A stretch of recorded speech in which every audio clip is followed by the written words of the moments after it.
എല്ലാവർക്കും നമസ്കാരം. ആകാശഗംഗ എന്ന നമ്മുടെ യൂട്യൂബ് ചാനലിലേക്ക് എല്ലാവർക്കും സ്വാഗതം. ഇന്നത്തെ വീഡിയോയിൽ വ്യാഴമാറ്റത്തിൻ്റെ ഫലങ്ങളുടെ സൂചനകളാണ് നമ്മൾ ചർച്ച ചെയ്യുന്നത്. വ്യാഴം മേടം രാശിയിൽ നിന്ന് ഇടവം രാശിയിലേക്ക് 2024 മെയ് 1 രാശി മാറുകയാണ്. 2025 മെയ് 14 വരെ ഇടവൻ രാശിയിൽ തന്നെ തുടരുന്നതുമാണ്. 12 വർഷങ്ങൾക്ക് ശേഷമാണ് വ്യാഴം ഇടവം രാശിയിലേക്ക് വരുന്നത്. ഒരു വർഷക്കാലത്തോളം വ്യാഴം ഇടവം രാശിയിൽ തന്നെ നിൽക്കുന്നതുമാണ്. ഗ്രഹഗോചരത്തിൽ ശനി കഴിഞ്ഞാൽ ഏറ്റവും അധികം സ്വാധീനം ചെലുത്തുന്ന ഗ്രഹമാണ് വ്യാഴം. വ്യാഴത്തിനെ കൊണ്ടാണ് ധനത്തെ ചിന്തിക്കുന്നത്, അതുപോലെ വിദ്യയെ ചിന്തിക്കുന്നത്, സന്താനത്തിനെ ചിന്തിക്കുന്നത്, ഈശ്വരാനുഗ്രഹത്തിനെ ചിന്തിക്കുന്നത്, അതുപോലെ ജ്ഞാനം, ഭാഗ്യം എന്നിവയൊക്കെ വ്യാഴത്തിനെ കൊണ്ടാണ് ചിന്തിക്കുന്നത്.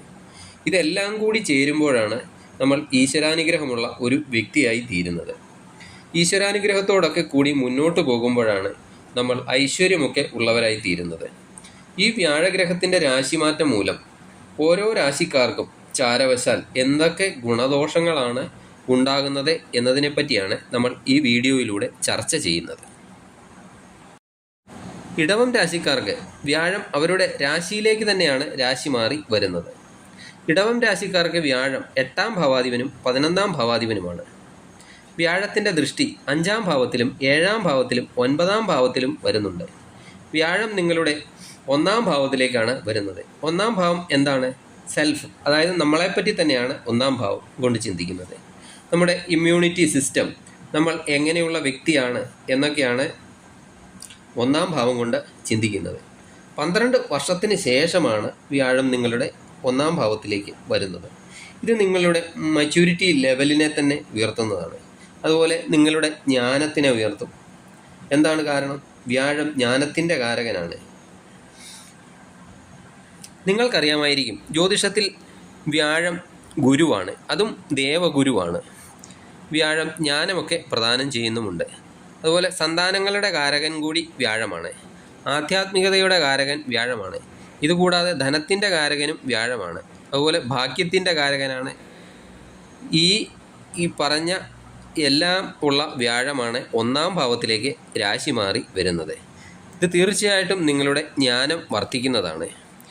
ഈ രാശിയിലുള്ള വിദ്യാർത്ഥികൾക്ക് വ്യാഴത്തിൻ്റെ ഈ രാശിമാറ്റം വളരെയധികം ഗുണം നൽകുന്നതാണ്. എങ്ങനെ നൽകും എന്ന് നോക്കാം. 1ാം ഭാവത്തിൽ നിന്ന് 5ാം ഭാവത്തിലേക്ക് വ്യാഴം ദൃഷ്ടി ചെയ്യുന്നുണ്ട്. 5ാം ഭാവം എന്താണ്? വിദ്യാഭ്യാസം. വ്യാഴത്തിൻ്റെ ദൃഷ്ടി 5ാം ഭാവത്തിലേക്ക് വന്നാൽ ഉറപ്പായും വിദ്യാഭ്യാസ പുരോഗതി ഉണ്ടാകുന്നതാണ്. ഈ ഒരു വർഷക്കാലം ഇടവം രാശിയിൽ വരുന്ന വിദ്യാർത്ഥികൾക്ക് പുരോഗതി തന്നെ ഉണ്ടാകുന്നതാണ്.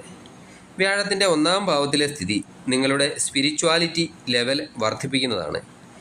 ദേവന്മാരുടെ ഗുരുവാണ് വ്യാഴം. ഇത്രയും നാളും സ്പിരിച്വാലിറ്റിയൊക്കെ കുറവായിരുന്നവർക്ക് അത് വർദ്ധിക്കുന്നതും, അതുപോലെ തീർത്ഥയാത്രകളിലൊക്കെ പങ്കെടുക്കാൻ സാധിക്കുന്നതുമാണ്. കാരണം വ്യാഴം 9ലേക്കും ദൃഷ്ടി ചെയ്യുന്നുണ്ട്. ഇതൊക്കെ നിങ്ങളെ ധാർമ്മിക പാതയിൽ കൊണ്ട് എത്തിക്കുന്നതാണ്. ഗുരുവിൻ്റെ ദൃഷ്ടി 5ലേക്ക് വരുന്നത്, 5ാം ഭാവം എന്താണ്? സന്താന ഭാവമാണ്. അതുപോലെ വിദ്യാഭ്യാസമാണ്, ലവ് റിലേഷൻഷിപ്പിൻ്റെ ഭാവമാണ്. സന്താന ഭാവത്തിലേക്ക് വ്യാഴ ദൃഷ്ടി വിവാഹശേഷം വളരെ കാലമൊക്കെയായി സന്താനങ്ങൾ ഇല്ലാതിരുന്നവർക്ക് വളരെയധികം ഗുണകരമാണ്. ഈ ഒരു വർഷം നിങ്ങളുടെ ആഗ്രഹമൊക്കെ നിറവേറ്റാൻ സാധിക്കുന്നതാണ്. അതുപോലെ നിങ്ങൾ ഉപരിപഠനത്തിനൊക്കെ ശ്രമിക്കുന്ന വിദ്യാർത്ഥിയാണെങ്കിലോ, അല്ലെങ്കിൽ ടീച്ചിങ് ഫീൽഡിലേക്ക് പോകാൻ ആഗ്രഹിക്കുന്നവരൊക്കെ ആണെങ്കിൽ, അല്ലെങ്കിൽ കമ്മ്യൂണിക്കേഷൻ ലൈനിലൊക്കെ പോകാൻ ആഗ്രഹിക്കുന്നവരോ, അല്ലെങ്കിൽ എന്തെങ്കിലും ഗവൺമെൻറ് സെക്ടറിലൊക്കെ ജോലിക്ക് വേണ്ടി ശ്രമിക്കുന്നവരോ ഒക്കെ ആണെങ്കിൽ അവർക്കെല്ലാം ഈ രാശിമാറ്റം ഗുണം ചെയ്യുന്നതാണ്. അതുപോലെ ലവ് റിലേഷനൊക്കെ ഉള്ളവർക്ക് ഈ ഒരു വർഷം വളരെ അനുകൂലമാണ്. വ്യാഴത്തിൻ്റെ ദൃഷ്ടി 7ാം ഭാവത്തിലേക്കുമുണ്ട്. 7ാം ഭാവം എന്തിനെയാണ്? അത് വിവാഹത്തിനെയാണ് സൂചിപ്പിക്കുന്നത്. അതുപോലെ വിവാഹ ജീവിതം, പാർട്ട്ണർഷിപ്പ്, അതുപോലെ ദിവസേനയുള്ള വരുമാനം ഒക്കെയാണ് 7ാം ഭാവം. ഒരു കാര്യം കൂടി പറയാം, ശനിയുടെ ദൃഷ്ടിയും നിങ്ങളുടെ 7ാം ഭാവത്തിലേക്ക് വരുന്നുണ്ട്. ശനിയുടെ ദൃഷ്ടിയും വ്യാഴത്തിൻ്റെ ദൃഷ്ടിയും 7ലേക്ക് വരുന്നത് വിവാഹം ആലോചിക്കുന്നവർക്കും ഇപ്പോൾ വിവാഹ ജീവിതം നയിക്കുന്നവർക്കും അനുകൂലമായ കാലമാണ്. ശനിയുടെയും വ്യാഴത്തിൻ്റെയൊക്കെ ദൃഷ്ടി 7ാം ഭാവത്തിലോ അല്ലെങ്കിൽ 7ാം ഭാവാധിപനെയോ ഒക്കെ ദൃഷ്ടി ചെയ്യുന്നത് വിവാഹത്തിനുള്ള ഒരു യോഗമാണ്.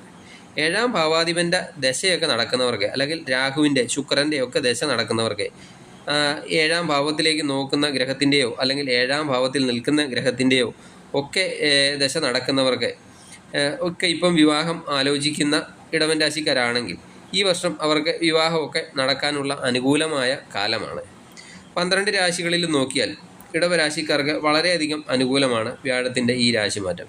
എന്തെന്നാൽ 1-ാം ഭാവത്തിൽ നിൽക്കുന്നു, അതുപോലെ ത്രികോണഭാവമായ 5-ലും കേന്ദ്രഭാവമായ 7-ാം ഭാവത്തിലും അതുപോലെ ഭാഗ്യഭാവമായ 9-ലും ഒക്കെ ദൃഷ്ടി ചെയ്യുന്നുണ്ട്. ഭാഗ്യമുണ്ടായാൽ പിന്നെ വേറെ ഒന്നും വേണ്ടല്ലോ. 8-ാം ഭാവാധിപനും 11-ാം ഭാവാധിപനുമായ വ്യാഴം ശത്രുക്ഷേത്രത്തിലേക്കാണ്, അത് 1-ാം ഭാവത്തിലേക്ക് വരുന്നത്. അത് ആരോഗ്യത്തിലൊക്കെ അല്പം ശ്രദ്ധിക്കണം. അതുപോലെ ഡ്രൈവിങ്ങിലൊക്കെ ശ്രദ്ധിക്കണം. മുറിവുകളൊക്കെ ഉണ്ടാകാൻ സാധ്യതയുണ്ട്. അതുപോലെ ലിവർ സംബന്ധമായ എന്തെങ്കിലുമൊക്കെ പ്രശ്നങ്ങളെ, ഡൈജസ്റ്റീവ് പ്രശ്നങ്ങളെ, അതുപോലെ ഗ്യാസ്ട്രിക് സംബന്ധമായ പ്രശ്നങ്ങൾ ഒക്കെ ഉണ്ടാകും. ഞാനിവിടെ പറഞ്ഞ കാര്യങ്ങളൊക്കെ ഗുരുവിൻ്റെ ഈ രാശിമാറ്റം മൂലം ഉണ്ടാകുന്ന കാര്യങ്ങളാണ്. നിങ്ങളുടെ ജാതകവശാലുള്ള ദശാപകാര കാലം അനുസരിച്ചാണ് ഗോചരവശാലുള്ള ഗുണഫലങ്ങൾ ലഭിക്കുന്നത്. വ്യാഴപ്രീതി വരുത്തി വ്യാഴത്തിൻ്റെ കൂടുതൽ ഗുണഫലങ്ങളൊക്കെ ലഭിക്കുന്നതിന് വേണ്ടി വ്യാഴാഴ്ച തോറും വിഷ്ണു ക്ഷേത്രദർശനം നടത്തി പ്രാർത്ഥിക്കുക. അതുപോലെ ദിവസവും വിഷ്ണു സഹസ്രനാമം ജപിക്കുകയോ അല്ലെങ്കിൽ പാരായണം ചെയ്യുന്നതൊക്കെ കേൾക്കുകയോ ചെയ്യുന്നത് നല്ലതാണ്. വീഡിയോ ഇഷ്ടപ്പെട്ടാൽ ലൈക്ക് ചെയ്യുക, മറ്റുള്ളവരിലേക്ക് ഷെയർ ചെയ്യുക. നന്ദി, നമസ്കാരം.